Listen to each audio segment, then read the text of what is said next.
This is how to actually be productive in 2025.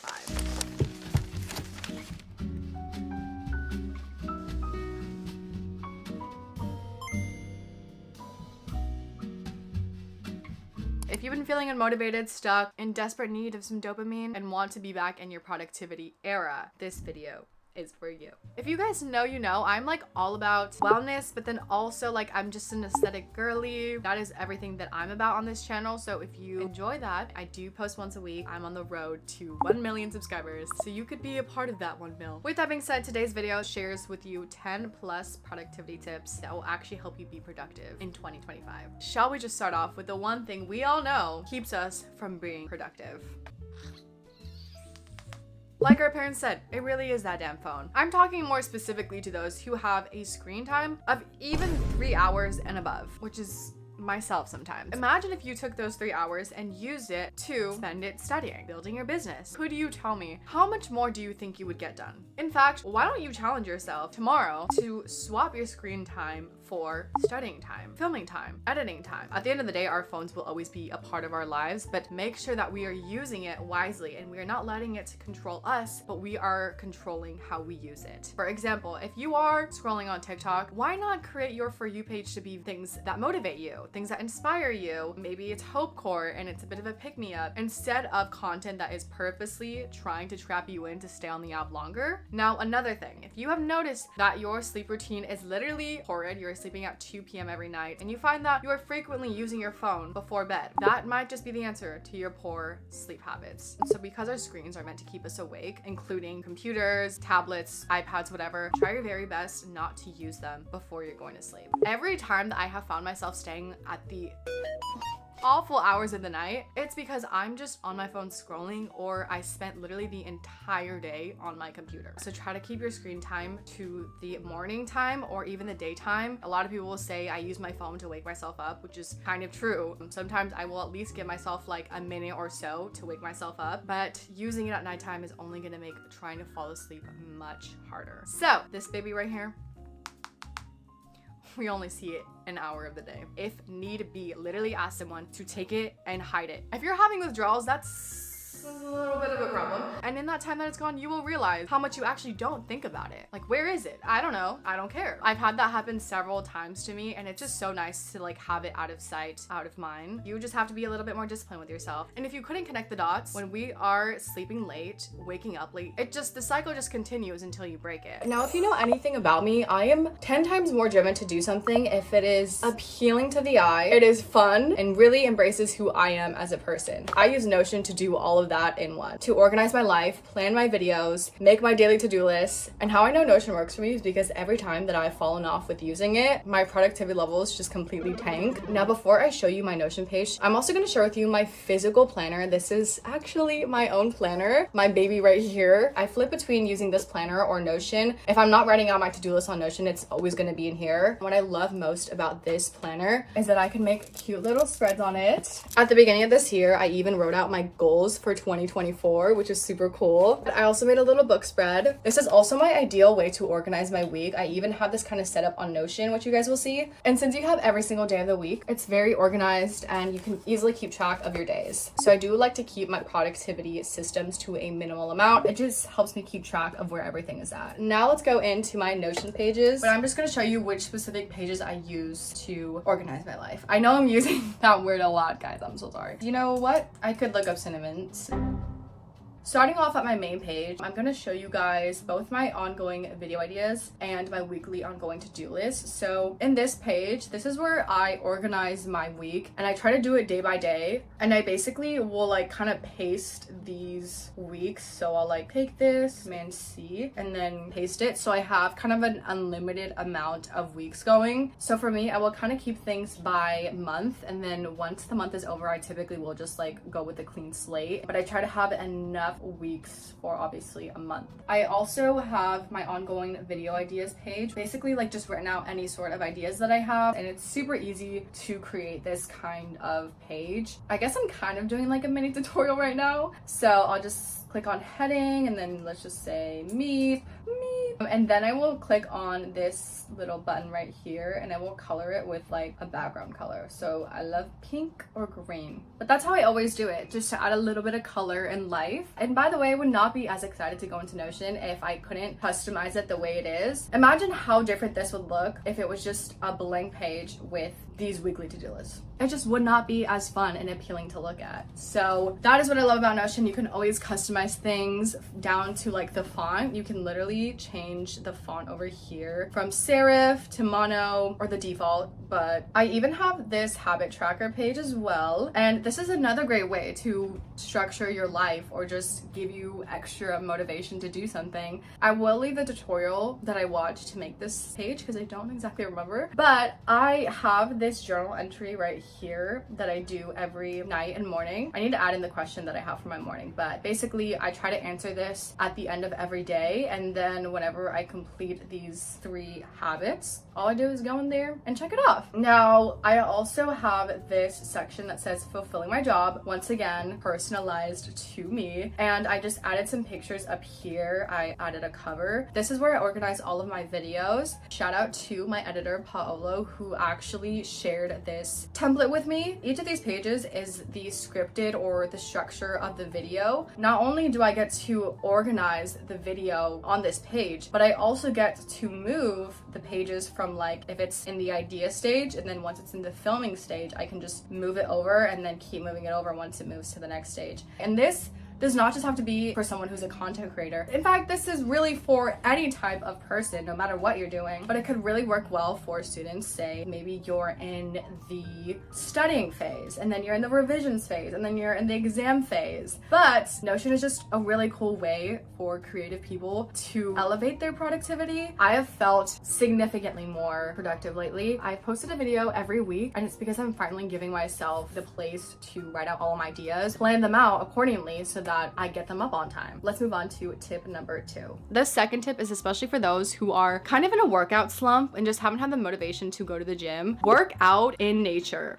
Let me tell you guys, I would rather much go on a walk or a run when it's sunrise or sunset. Anytime I've gone on a walk in front of the sunset, like you can clearly see the sun setting right in front of you, it feels straight out of a movie scene. I also love the feeling of like the breeze hitting me, which is something you definitely cannot get at the gym. And I don't know about you guys, but on the treadmill, I could probably be on there for like 15 minutes max because I'll start to get really bored, and I know that just could be a sign of a bigger problem, but I'll always have to watch a show or a video to keep me on the treadmill. Otherwise, I kind of just like go from maybe the Stairmaster to the treadmill to that one, the elliptical, which is also not bad. It works for me, and if it works for you, then good. But I would also prefer to be off my phone when I'm working out. So whenever I am in nature working out, I don't care for my phone. I'm more in tune with my surroundings, and I just have a more enjoyable experience. So now we're actually gonna be going to a yoga class on the beach. And one thing I like about yoga classes is, again, you are forced to not be on your phone. Like, you don't see anyone on their phone during a yoga class because you're literally following the instructor second by second. So there's no chance to be on your phone, but you do see people on your phone in the gym. Also, these yoga classes are free. You guys should definitely check out online if your city or county offers free yoga classes. Like, thinking about it already has me really excited to go, and I feel like I'm always dreading going to the gym. I want to be over with it before I'm even there. And now if you're not a nature girly, which you probably are, you just haven't given it a chance, you can also do a free class pass trial. In that free trial, you can get a feel for what you actually enjoy, whether it's yoga, if it's boxing. I recently did that and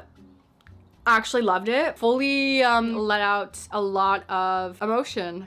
If you know, you know. So I also did cycling once. That was tough, but it just gives you the opportunity to try out a bunch of different workouts. Just kind of switches things up, and sometimes that's what we need to do in order to find the motivation again, or even find something that we might enjoy more. Your environment is detrimental to your overall performance. The cleanest people are always the most productive, and it is simply because your surroundings is what you're constantly seeing. It's what is constantly going on in your head. So outside of my room, I do live in a more cluttered environment, which can sometimes take away from how productive I am, just because I am constantly constantly seeing other tasks that I might need to do. It can easily take away from the current focus that I have. So that's why it's important for me to keep my room clean, because this is the one space here that I do a lot of my work, that I film a lot of videos. This is where I'm expected to be at my most productive. So I have a few tips when it comes to creating your space and environment. Tip number one, if you know you work best in a space that best resonates with you, like for me, as you can see, I have decorated my room to really exhibit my energy and my vibe. Though it's a little bit of a lot, I find so much creativity in filming in here, and it really fuels me with video ideas and the want to film, which obviously for me, that's just only increasing my productivity and putting out more videos. So if you know you work best in those environments, decorate your space to fuel your creativity. If you're a colorful person, bring all the colors out. I have yellow, I have pink, green, red, every possible color of the rainbow. If you love a white aesthetic, then decorate it like that. One thing I always love to add to my space are motivating quotes. Over here on this picture, it's one of the Mr. Bubbles picture. This one says, that one says, your direction is more important than your speed, which I picked that one out specifically because I was really resonating with it at the time. This one up here says, intuition, trust your gut and listen to your heart. And to me, anytime I take a glance at it, it's an instant boost of serotonin. It's a pick-me-up. It just makes my day feel a little bit better. Now, in the case that you are a disorganized person and you are constantly finding that your space gets cluttered really easily, that might be the sign that it's time to declutter and minimize the amount of things that you have in your space. Now, if this is your desk space, keep it to a minimum, girl. You don't gotta have 10 highlighters on the table. This stapler that I have, I literally never use, so like I don't need this on this table. You kind of want to take on the minimalist mindset. I'm literally full proof that I know that this works. I only have a portion of my clothes in my room, and because of that, I have been able to keep my room consecutively cleaner for the longest amount of time. I have a smaller amount of things to manage, which allows me to make it more doable. If you were having like a list of things you are constantly needing to manage, it just gets too overwhelming, especially for someone who is disorganized or someone with, you know, possibly ADHD. You want to keep the amount of tasks you're doing to a small amount. That way, at the end of the night, when you have to clean up, it's not a huge task you have to do. It's like literally a minute and you're done. Always have a secondary space where you can do work. If you're in school, you likely have a library that you can go to. In any city, there's always going to be a coffee shop that you can probably go to, whether it's a boba shop or even like, I don't want to recommend Starbucks, but like if you need to go, you gotta go, but like maybe just use their free Wi-Fi, because everywhere is going to have a Starbucks. And I recommend having this space so that you always have a place to go to when you want to get out of your own house, when you find that your own space at home is a little bit distracting, maybe it's a little loud, maybe it is messier than usual, or you're just like me and you like switching up your environment. It's just extra reassuring when you know you have a place to go to no matter what, but especially when it feels comfortable and safe to go to. All right, tip number, I think we're in 4, guys. Coming out of your structured routine might just be what makes things fun again. Let me tell you, the world does not end if you allow yourself to go out on a Friday or Thursday night. Your entire future does not plummet if you give yourself a self-care day, or you hang out with a friend instead of doing work. When you're in a very structured routine, you can start to lose your sense of spontaneity or the want to fuel your inner child. Especially after a long week, I will always allow myself to go see my friends or have a day out with my family, because it is important to fill your social cup. It's important to see the people you love. Sometimes I feel like myself again when I'm just around the people that understand me and allow me to be my most goofy and silliest self. And when I'm constantly working or filming or, you know, editing at a coffee shop by myself, I just feel very isolated, and I sometimes crave the ability to feed my energy off of someone else. And I know a thing or two about self-isolation. That has never worked out for me. I found myself doing less and being less productive. So that's why I know it's important for me to allow myself to enjoy my days off or switch up my life routine, whether it's going from one coffee shop to the next. I'm someone who really works well off of change, and if you know you're the same way, this might be the very thing that reignites your productivity. You guys, this sky looks so pretty right now. It's like a cotton candy color. I have to show you. I have to show you. I love a good sunset. All right, next thing, change your schedule so that it works for you. If you are currently in a routine or a schedule that is not maximizing your productivity, there's likely a better routine out there for you. For example, for the past few days, I've been trying to start my morning off with a yoga class. These yoga classes would be 20-30 minutes away, and they would be so early in the morning. Though this was not realistic for me because it would require me to leave at least an hour to an hour and a half before the class starts, even though the place that I'm going to is like 20 minutes away. And that is because at the time that I'm going, it is heavy traffic time. So not only would I be stuck in traffic to get to my class, but it would take me way longer to get there than it needs to be. And what that all does is it takes away from what I could be doing in the morning. Maybe in those 30 minutes, I could be editing, I could be crossing off things my to-do list, I could be doing my morning routine. Time that is not spent doing anything is just taking away from what I should be doing. You want to create a schedule that makes it easier and possible for you to get everything done. In my case, if I want to go to some yoga classes,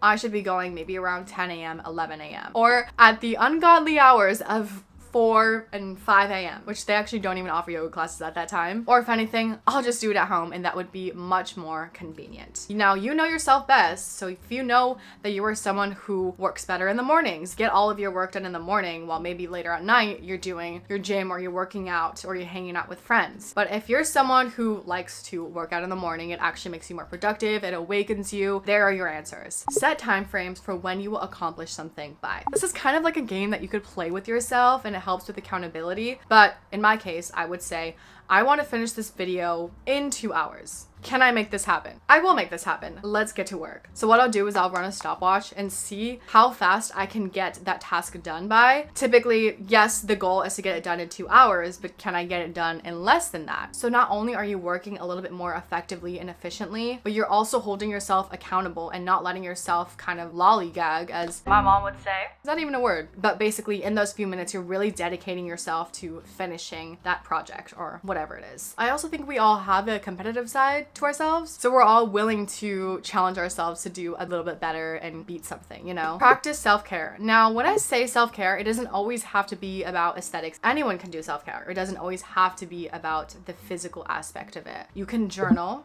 you can walk outside, you can get good sleep. That is all forms of self-care. And I ask you just to do this because at the end of the day, if we're not prioritizing our mental and physical selves, we will not be able to show up as our best selves. I'm only the most productive when I have given myself the good sleep. More than anything, I'm prioritizing my body because this is the only thing that is keeping me going. It's the only thing that keeps me productive. And you don't want to let yourself burn out. It's super easy to do that if we're just go, go, go. And on top of that, not taking care of our bodies. Eventually, it kind of all just comes crashing in on us. I understand, and that's okay. Moving into 2025, you want to start creating a solid routine for yourself. If you're gonna start anywhere, start by picking at least one habit. Just one. We'll build up to it eventually, but one habit that helps you be more productive or is self-care oriented. So if one of your habits is to get movement every day, that is a practice of self-care and taking care of your body. In my case, I like to have green tea, and for me, that helps also, like, it has a bit of caffeine, so it helps awaken me, but it's also just good for, you know, mental and physical health. I also like to do 15 minutes of sun just because, let me tell you, this morning I sat in the sun and it felt so good, but it also was the quickest way for me to just like fully be awake. Today, I'm literally feel like I'm on some sort of like adrenaline rush, and overall being in the sun is just good for, again, your physical health. I was actually told that it's good for your hormonal health, and right now I'm actually experiencing some hormonal acne. So I've really just been prioritizing that right now. I just ask,